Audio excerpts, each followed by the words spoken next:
We'll chant Om 3 times, followed by the invocation shlokas. Inhale deeply. Om.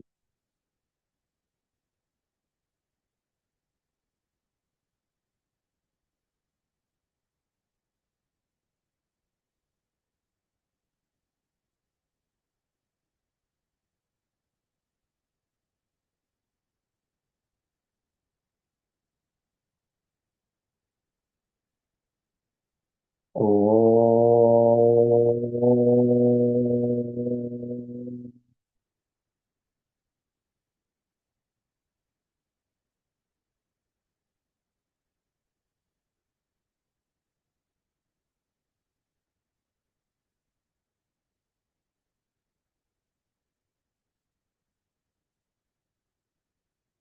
Om.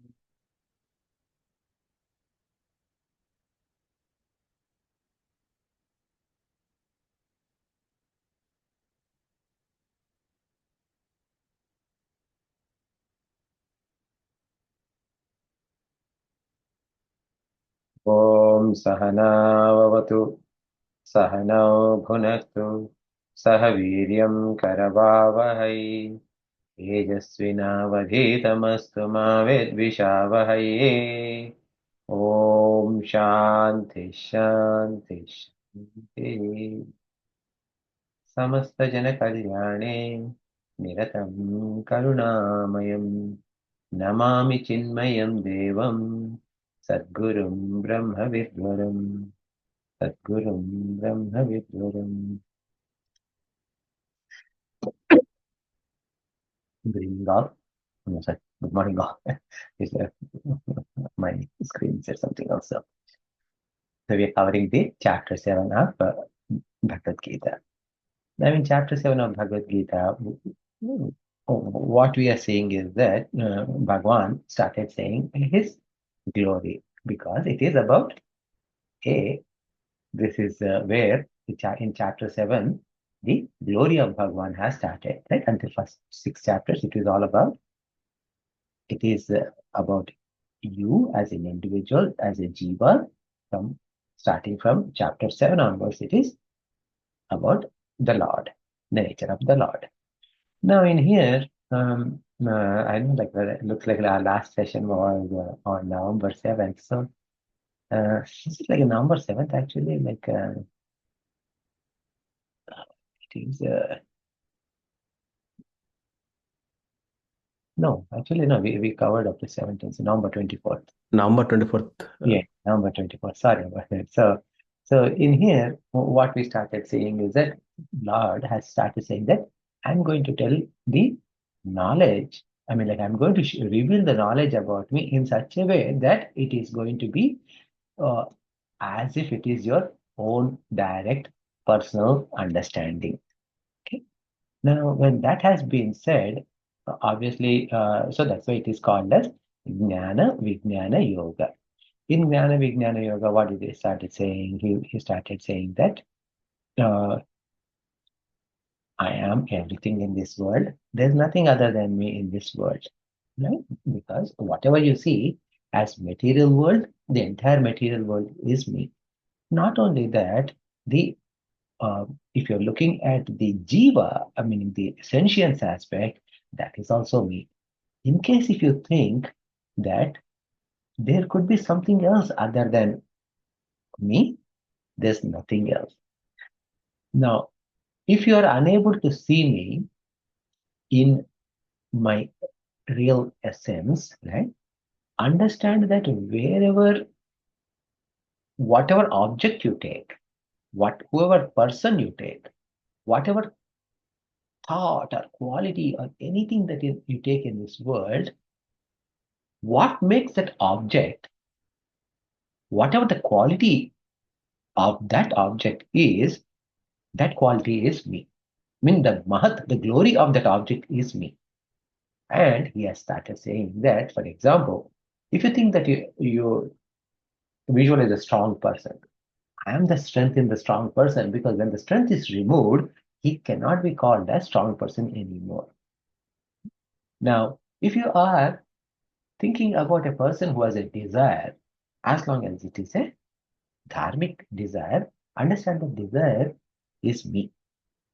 So, if you're thinking about a flower, understand that I am that fragrance of that flower. If you're thinking about water, that liquidity or the sapidity of that water is me. The taste of that water is me. Like that. So that means what? He is helping us to understand that as meaning whenever, wherever you see anything and you at least, I mean, if you hate someone, that's a different story. But at least when you like someone, or when you like something, or when you taste something and it is good, okay, when you're eating food or whatever, or you go to a movie and enjoy the movie, or whether you go to any beautiful scenery, like I mean, like go stand in front of ocean or in front of a mountain or a painting, anything like that, where your mind says, this is beautiful, or this is majestic, this is nice. Okay? Think that is Bhagwan alone. So this is a good, easy starting point. So this is where like the wisdom aspect is being said. Okay. But what is happening is that many of us are having a little bit of a challenge with this aspect because our mind is our mind itself is made up of three gunas: sattva, rajas, and tamas. But when these our gunas, when we are deluded by these three gunas, we are unable to see the Lord. Okay? And now, but Lord, the the Maya, okay, which is of threefold nature, I mean this sattva, rajas, tamo guna, atmika Maya, that is under the control of Bhagwan. So, if we need to understand Bhagwan, what we need to do is that we need to take refuge in Lord. Why the delusion of Maya is not going to touch someone who is close to Bhagwan? A, a simple example would be something like this. Imagine a someone who catches fish, like in India, like not like one who puts a what is that called? A fishing rod. Okay, he catches only one fish. But now let us say if you actually think about a net, someone who puts a wide net and catches like a bunch of fish. Now, pretty much all the fish in the ocean or lake are caught. What are the ones? Which fish is the one that doesn't get caught in this net? It is the fish that is closest to the feet of that fisherman, because the net doesn't come that close to the fisherman's legs. That's when he throws. Okay, so Bhagwan's Maya again is net. Again, interestingly, net, when you look at it, right, it appears to be there. I mean, it doesn't appear to be there, it appears to be there, but it is there. Okay. Maya is also like that. So what Maya does is that it captures all of us and we are all under the sway of Maya. However, if we hold on to the feet of the Lord, Maya cannot touch us. So that is what he is saying. Now, there, Bhagwan has started saying that this, so there are certain people who are unable to get close to Bhagwan. They are going to have their own difficulties. No doubt about it. But people who go to Bhagwan, they are called as devotees or bhaktas. And one who pray to the Lord, he says that there are four types of bhaktas. who are the four types of bhaktas? They are called as Arti, Artharthi, Jignasu, and Jnani. So Artha or Arti means Artha Bhakta is someone who is in pain and looking to Bhagwan to relieve himself or herself from this pain is Artha. Then someone who is looking for some gain, one is pain, other is gain. Looking for some gain is Artharthi. Artha means wealth. Wealth means not wealth means. Okay, so help give me a means to attain my objective, my desire. Okay, so this is Artharthi. Then the third is Jignasu. Jignasu means I, this Bhagwan seems to be an interesting character. I don't know who this is. I want to know. So there is a curiosity in that kind of a devotee. So Swami Tejomanandaji, Puja Guruji, he would say, Jignasu is a curious. He is a curious to know about Bhagwan. So the fourth one is who has attained the understanding of Bhagwan and he is a jnani. Jnani means a wise person. So he knows that he is one with the Lord. Now, the first three belong to one category because neither of them are realized. So this is where, as the devotees of the Lord, okay, we all come into the first like we fit in these three categories. Okay, because someday we are in pain and we are seeking for help from God. Someday we want something and we are seeking help from God. And someday we want to learn about God. So we are fluctuating between these three. Right? I mean, like one day we are jignasu, and maybe like not even one day. Like as of now in the satsang, we are all jignasus. We are trying to learn about the nature of the Lord. And later on, when there is an issue, we will turn into Artha or Artharthi, and this keeps on going. But Jnani, once he realizes oneness with the Lord, he doesn't need anything from Lord, okay, because he knows that he is the one, okay, Aham Brahmasmi. Okay. So now, now because of this, what happens is that in verse 17 it says, Tesham jnani nityayukta eka bhaktir vishishyate priyo hi jnanino atyartham aham sa cha mama priyaha. So among these four types of devotees, of course, all of them are liked by me. However, this jnani has some special significance. What? He is always with me and I'm always with him. He is loved by me more and I am loved by him more. What does that mean? So that does it mean does God has partiality? No. In reality, who are we? Aham Brahmasmi. We are Brahman. Because I myself am Brahman, if I am loving Lord, that means what? I am loving myself. Now, I love Lord, but by the way, I also love this cup of tea. But so, okay, let me have this cup of tea. Then, Bhagwan, please wait. So that means what? I am telling myself to wait, right? I'm giving lesser priority for myself, and then I'm seeking for something insignificant. So that way, what happens is that I am straying away from understanding my own nature and looking at something else. So then that means what? I went away from myself. So then that means that I don't like myself that much anymore. Okay, so we are in that category. So whereas for the Jnani, now let's say, what about Jnani when if he's drinking a cup of tea? He says that, okay, so this is also me. Okay, this tea is also me. This cup is also me. His idea is what? Brahma arpanam brahmahavi brahmagno brahmana ahtam brahmaiva tena gantavya brahma karma samadhina. So he understands that I am Brahman. This cup is Brahman. The tea inside is Brahman. The act of drinking it is also Brahman. Okay? The act of digestion is also Brahman. There is nothing other than Brahman alone.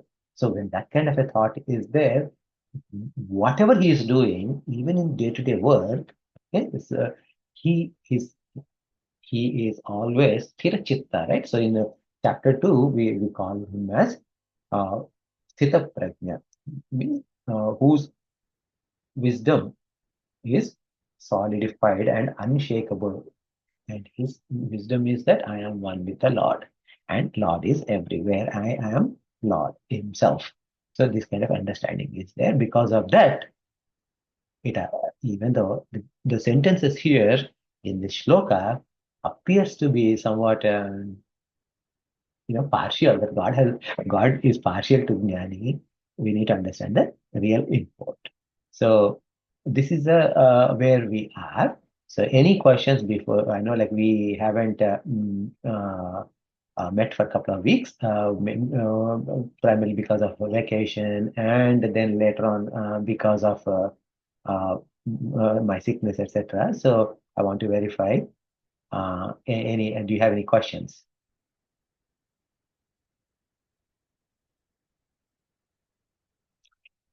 So now we will go to the next shloka. Let me break down these words for you. Udaraha sarva evaite. So this is verse number 18. Udaraha sarva eva ete. Together becomes evaite. Jnani tva tvatmaiva. That is to Atma Eva. So there's the three words in there. Tu Atma Eva becomes Tvatmaiva. Me Matam Asthitaha Sa Hi Yuktatma. This has two words. Yukta and Atma. Together, Yuktatma. Mame Vanuttamam. There. Again, there are three words in there. Mam Eva Anuttamam. Together becomes Mamevan Tamam Gatim. Okay? So uh, please, so one of you will go off mute and repeat after me.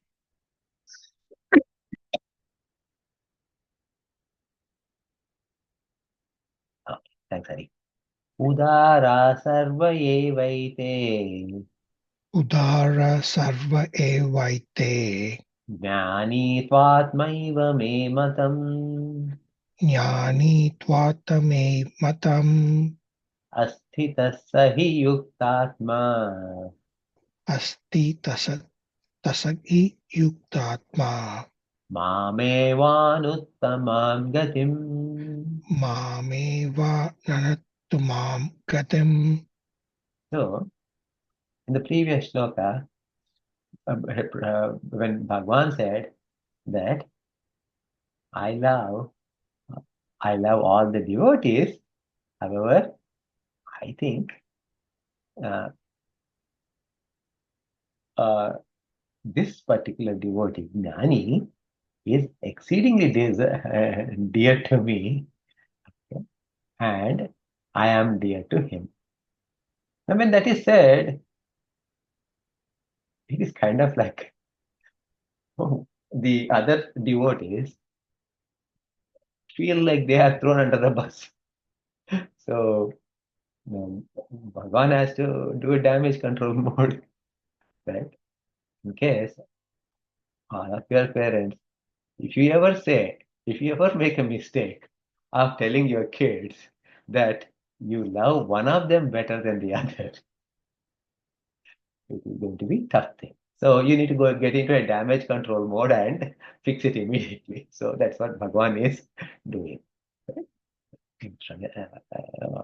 That's just perspective, right? But the reality is now he is giving why this, why he thinks that Jnani is his favorite type of devotee.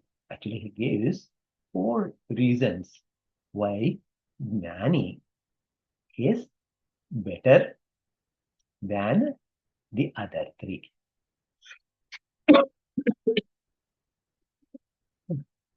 Ete sarvai udaraha eva.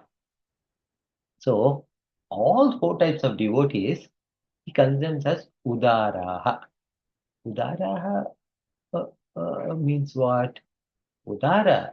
You probably heard udara means like you probably heard like udara swabhava, he is generous, etc.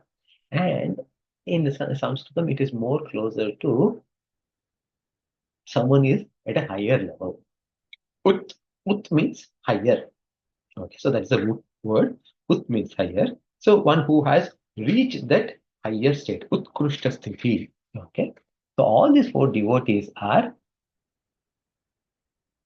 reached this utkrushta sthiti. Why do you say that they reached a higher state? Why do you call them as noble? Just because you are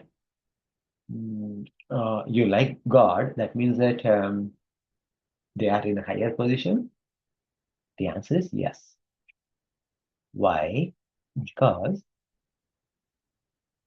think about it.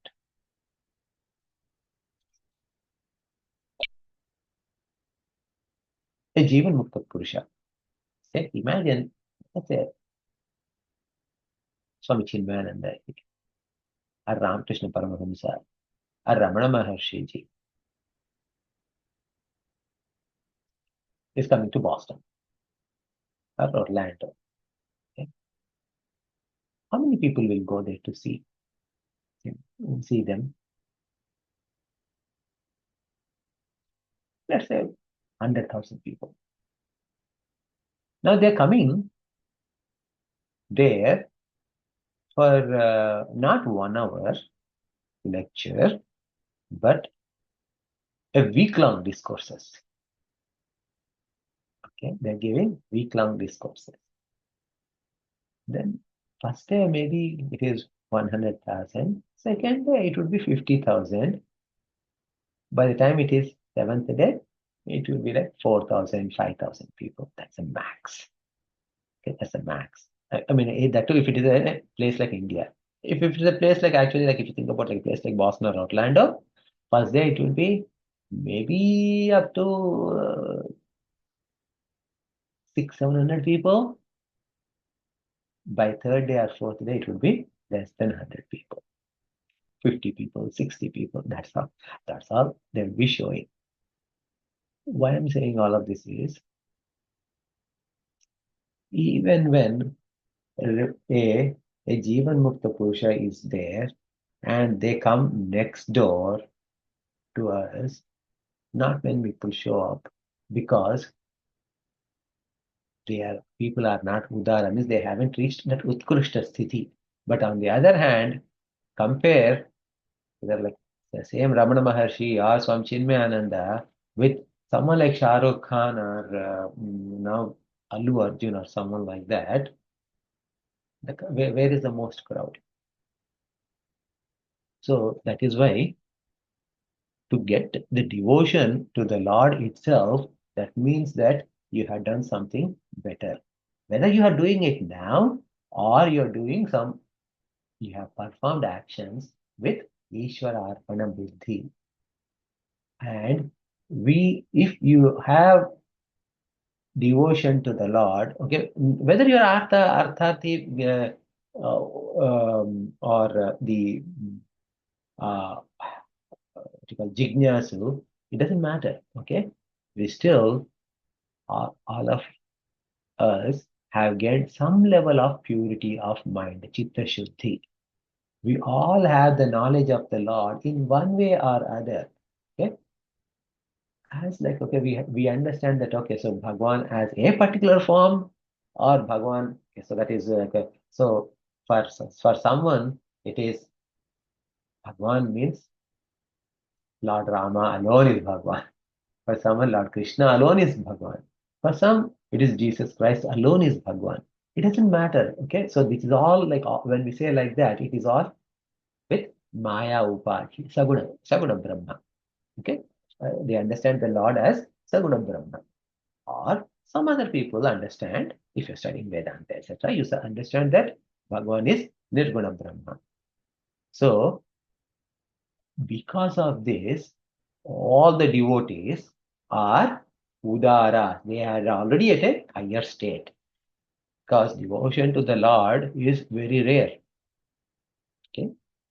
I mean, like we may say that we love God and what is that? We trust in God. We trust in God's judgment. We say all of that. Okay. So I think it is again Puja Guruji once said. Do you all know the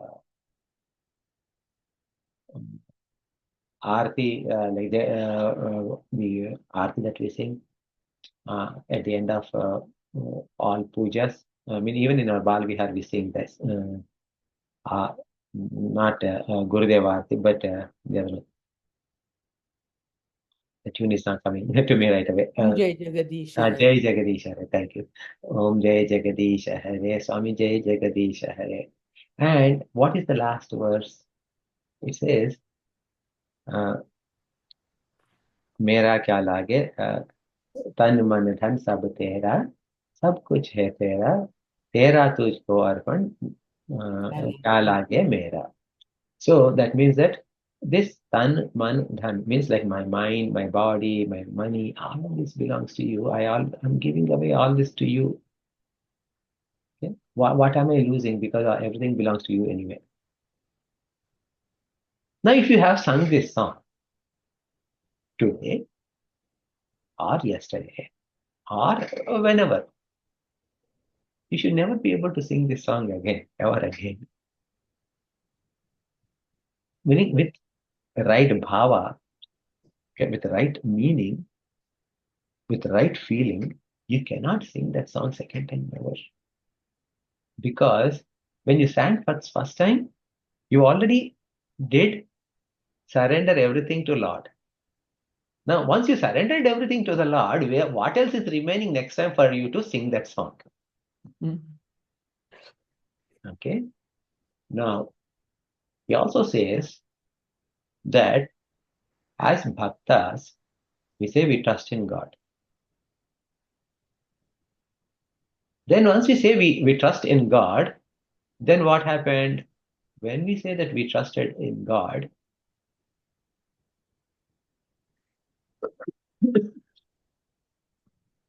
that means whatever God's judgment is there, we should accept with complete surrender. Whatever happens, it is God's way and we should accept. But what is happening to us is we don't really trust God. Okay? If your daughter did not show up, it is 10:30 p.m. Your daughter normally comes home by 7:30. It is 10:30. She did not show up. Okay. Yes, of course, you are walking back and forth furiously across the house. Okay, angry at everybody, everything, and you're trying to call, and the phone looks like the phone other side is switched off. Oh, like really mad. And then, if you're a devotee, what are you going to do?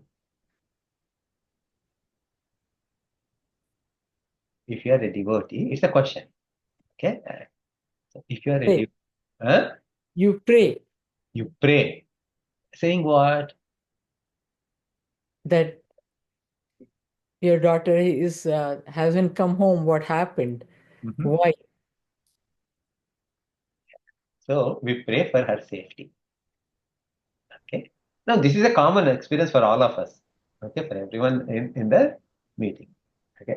If not daughter, it is son. If not son, it is spouse or parents, whatever, whoever.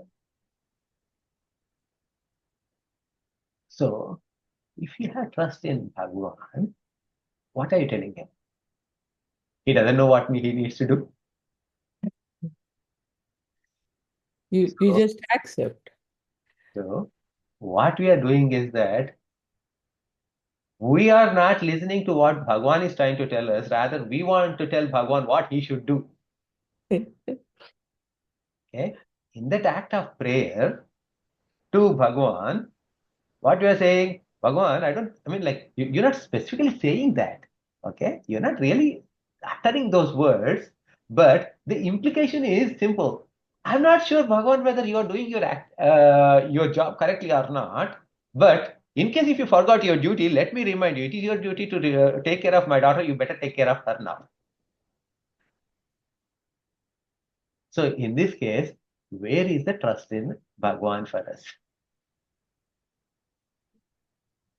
In ourselves. Okay. So this is so this shows that, I mean, in this example, what you can see is that we think that we have devotion to the Lord, devotion, but we don't have the devotion as much as we think we have.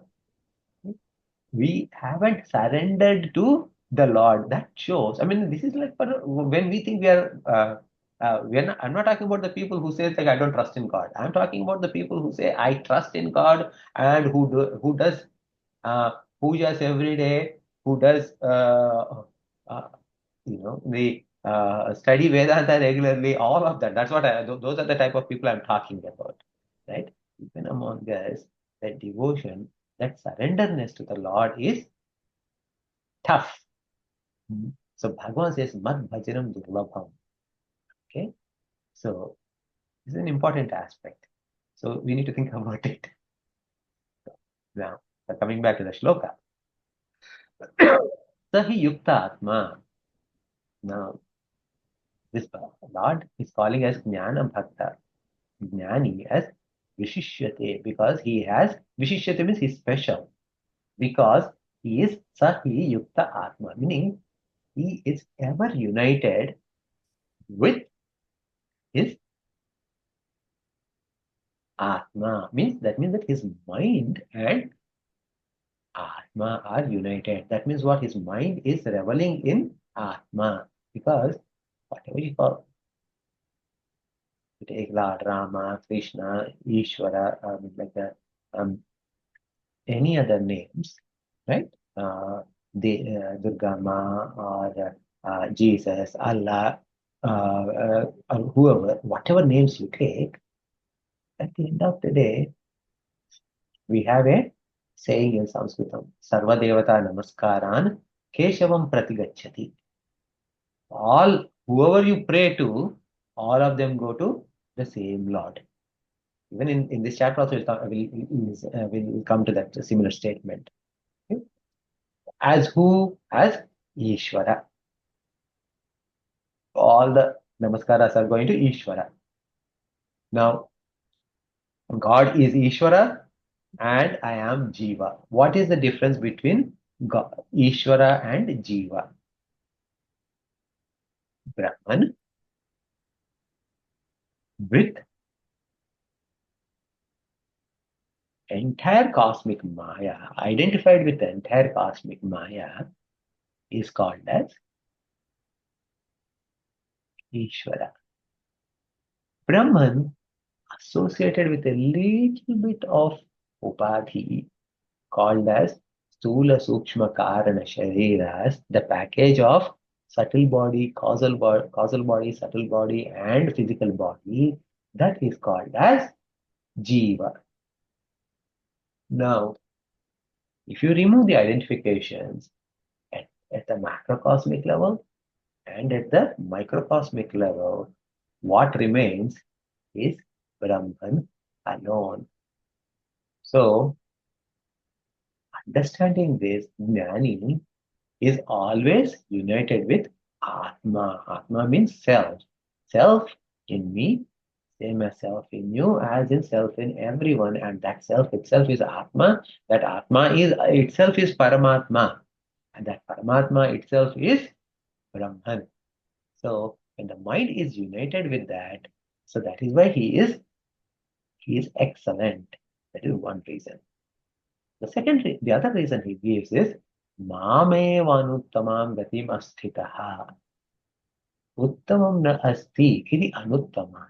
Okay? Meaning, other than this, there is nothing higher. That is his understanding. So, Uttamam gatim. Okay? So, the highest destination has to be reached. And he has reached that destination. It is the final culmination of all pursuits. That purnatva, that completeness has gained. Okay? And is asthitaha. Sorry, I might have pronounced asthitaha before. It is asthitaha. Sthitaha means established. Means asamantat, meaning it is like firmly established. There is, he has been firmly established with the thought that there is nothing higher than Atma, and he is holding on tight to that thought. For us, there is nothing higher than Atma, but let me watch this game and study a little bit more. Okay, so whereas, see, the thing is that, like, we are not bad people. Okay, but what we want is that we want both the secular world, right, the material world, and Bhagwan. We want both. Puja Gurudev Swami Chinmayananda says something about this, right? Is like, have you ever eaten a chocolate? You would ask. What do you think? Did you eat? Yes, no? Okay. Many of us say yes. And now, all of us would say yes, because all of us have eaten chocolate at some point or other. Now, this chocolate, especially like in India at least, you know, and if it is back when we were young, it used to be like 5 paisa, one chocolate used to be there, 10 paisa, another chocolate used to be there. 5 paisa would be hard candy. Okay? So like peppermints kind of a thing. And the 10 paisa one is parley or something like that. It is rolled in a thick, slightly thick uh, not cardboard, like a high stock paper. And then on that, there's a plastic wrap in there. So you need to unwrap the plastic thing, throw that, and then you take this paper also, throw that, this thick paper, and then you eat chocolate. So we are the ones who would eat the chocolate with the paper and with the plastic wrap. What happens then? I can taste the chocolate, yes, but along with the chocolate, I taste a lot of untasty stuff. So the chocolate is representing the Brahman and Bhagwan, and the two wrappers are representing Maya. So we want Bhagwan along with Maya, because we want, whether I want to watch a game or whether I want to indulge in my food, or whether I want to indulge in one way or other way, something else or other, what is happening is that there's an indulgence associated along with interest in Bhagwan. Because of that, it doesn't taste good. A Gnani, what he says is that chocolate alone, there is nothing better than the chocolate. So take out the wrapper, throw it. Take out the paper, throw it, and take the chocolate. Mam eva anuttamam gatimasitaha. They are firmly rooted in the understanding that God alone is highest, and beyond God there is nothing, and they reject the Maya. Because of that, he is higher. Okay? Jnani tu atma eva me matam. So here, Jnani is the self of the Lord.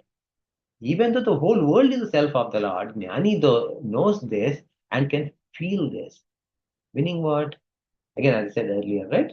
So when I look at this cup of tea and say like, okay, I am going to drink this cup of tea, I am in my view, oh, I'm Venkat. This is cup. In there is tea, and I am going to drink this tea, and this cup of tea is going to give me pleasure. And if it is a sponsored thing, I would say, oh, this particular brand of tea has given me a lot of kick or whatever, right? So nowadays there is a in-placement ads that are there where the characters in the shows they talk about the mm, whatever uh, product they are using. They actually push for the product.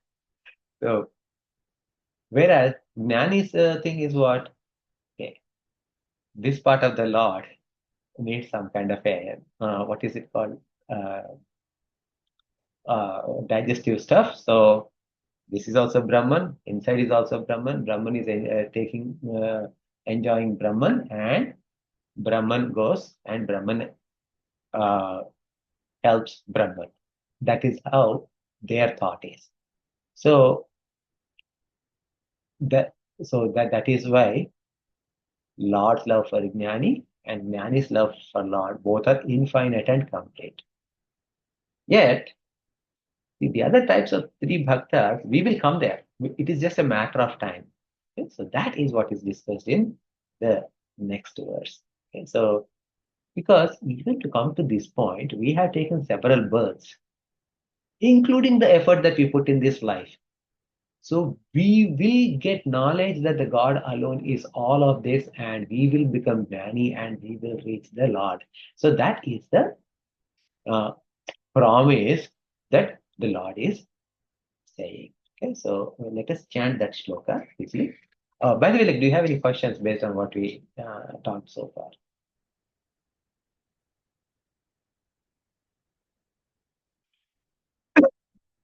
So the next shloka is I can do it.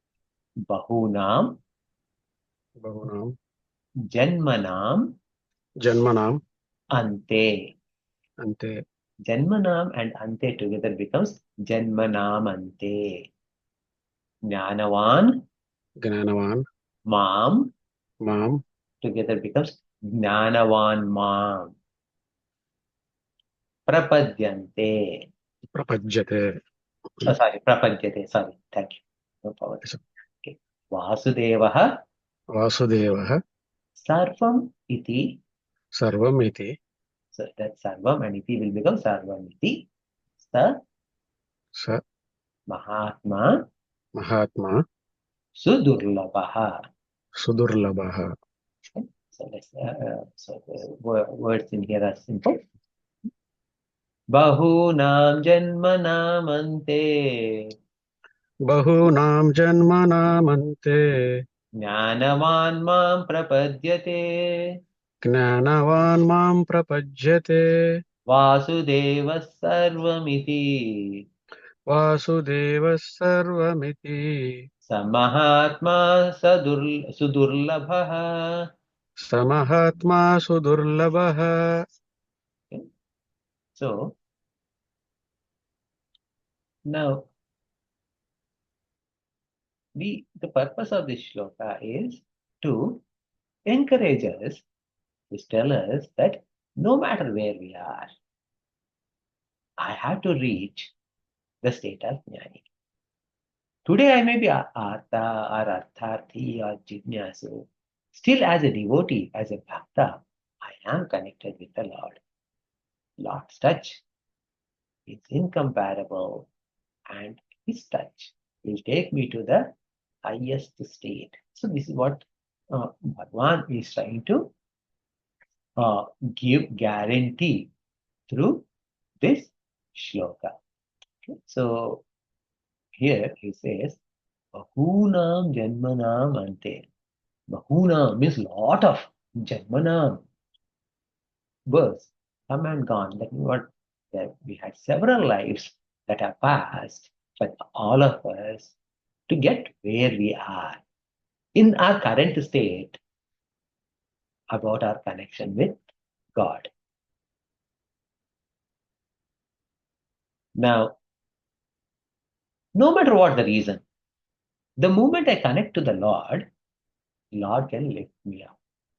Whether I'm an Artha, whether I'm an Artharthi, whether I'm a Jignasu, whether I'm Jnani, it doesn't matter. As soon as I connect to the Lord, He will lift me up. Okay? So, even if my desire is selfish desire, one day I will reach a point where I start thinking, who is this entity who is always giving me what I want? I must be thankful to this entity and I should know more. And that is how an Artha or an Artharthi will turn into a Jignasu. And eventually, from Jignasa means curiosity, about to know about Lord, we will turn into Jnani. Now, many of you are in that Jignasu state already. Okay. So the end is not too far. Okay. Vasudeva sarvam iti. So everything, simply a simple thing is this Vasudeva alone is everything. Now, what exactly is Vasu? Okay. Vasati iti Vasu. Okay. Vasati means what?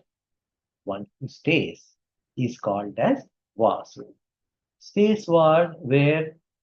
Everywhere. One who stays and who is residing in all of us as our own Antaratma and outside also. So that means that this is all pervading Satchit Ananda Swarupa. Right? This all pervading existence that is there everywhere is Vasudeva. Okay? So this Vasudeva Sarvam iti, have this knowledge that Vasudeva is all pervasive in all objects and all people. Have this knowledge. Now, again, sometimes what happens is that certain people translate this as Vasudeva as Lord Krishna alone. Okay? Lord Krishna as Ishvara, yes. But if you say, my Bhagwan is Shivji, so be it. So Shivji is also Vasudeva. If you say, my Bhagwan is Jesus Christ, even Jesus Christ is Vasudeva. So Vasudeva is not specific to a particular form. Rather, it is representing that entity that is there in and through of everything everywhere cannot be named with a particular name like Krishna or Rama or be allocated a specific form like as a male or female. Okay, so please understand that. So don't take this word Vasudeva Sarvamiti means Lord Krishna alone. Okay, please don't. Sa Mahatma Sudurlabha. So once we are able to have this kind of a knowledge and we are trying to see God in and out of every object that we see in this world, every experience we go through in this world, okay, every person in this world, then we become that Mahatma who is Durlabha. Durlabha means it is rare and it is very rare. Okay, so Durlabha itself is very tough. So Durlabha means toughest among toughest. Okay, so and so Sa Mahatma Sudurlabha Saha Mahatma. What happens is that he becomes Jnanavan, meaning like we can become Jnanavan. So when we have this idea that Bhagwan is everywhere and we are able to, we start looking for the Lord's presence in and everything. Like Bhagwan is teaching right in here, right in this chapter, Jnana Vijnana Yoga. So what happens is that we become Jnani and at that time, Jnanavan Mam Prapadyate. So we will reach the Lord. Okay, and samsara will be over for such Bhagwan who has taken refuge in the Lord. So this is the Bahunam Janmanam Ante. At the end of all so many lives, Jnanavan Mam Prapadyate. So one will become Jnanavan, okay, Jnani, and they will reach the Lord. How is this Jnani is going to reach? Meaning, like what is the path for all of us to reach? Not just this Jnani. Okay, what is the path for all of us to reach is Vasudeva Sarvamiti. Have this understanding that in and through every object, in and through every person, in and through every experience, in and through every thought, in and through me. Most important, never forget that, okay? In and through me, whatever is there, that is Bhagavan alone. So once we have that, what even the most difficult one of the attainment, of the final attainment, which is self-realization, that is going to happen to us. And we go to such point where reaching that point, there is no return. Okay. There is no return means it is not like going to Swarga and coming back again afterwards. Okay. You go there and you are there forever. You are going to be there forever as not like, okay, so there is Bhagwan and somewhere in the higher abode, and you go there and you are with Bhagwan, like waking up first thing in the morning and saying hi Bhagwan, and then having tea with him, having breakfast with him. No, no, no, no, not like that. Is that you become one with Bhagwan, so there is no more you alone. It is just Bhagwan alone is there. This is what the final state that we all should aim for. So I'll pause here and see if you have any questions.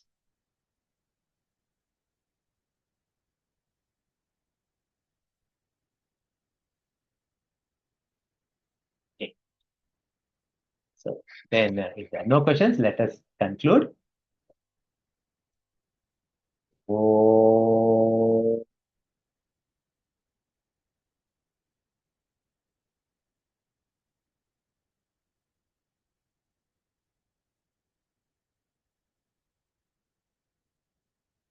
नमः पूर्णमिदं पूर्णात् पूर्णमुदच्यते पूर्णस्य पूर्णमादाय पूर्णमेवावशिष्यते ॐ शान्ति शान्ति शान्तिः हरिः ओम् श्रीगुरुभ्यो नमः हरिः ओम्